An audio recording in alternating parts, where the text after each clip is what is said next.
Hey guys, everybody, it's the one-man drywall army, and I'm back today. I'm going to give you guys a tip and a trick that I just swear by, and so it's going to be two little things. Mainly just you want to try to keep your job site as clean as possible. I know that's super hard for some of you guys because that takes time, and a lot of you guys don't throw it in your number to do cleaning. I throw cleaning a price. I bid cleaning into all my jobs just because I hate working in a mess.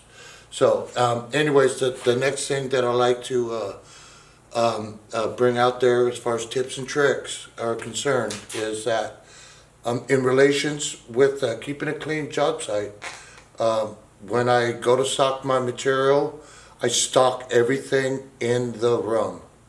So I don't just put it in an isolated location, drop it off, and then have to move it again where I'm going to go install it at. So let me show you guys what it looks like when I go to layout. So let me show you guys what it looks like when I go to stock my job. Like you can see, this job is relatively clean, but it's not totally clean.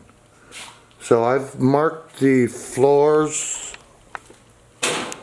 As you can see, I've marked the floors with how many sheets of drywall should be going in each room, and then stock it in a way where it's just not going to be in anybody's way, okay? So there you have it. We have some materials and stuff in the back. It's not the cleanest job, but if it was any more messier than this, I wouldn't be very happy. It's not that I'm really OCD, but so it's not really that I'm OCD that I like it this way. Hold on here. Sorry about that. All right, so it's not that I'm OCD because I like to have it this way. I have to have it this way. A clean job site is going to be a safety job site. A clean job site it's going to make you feel better about you.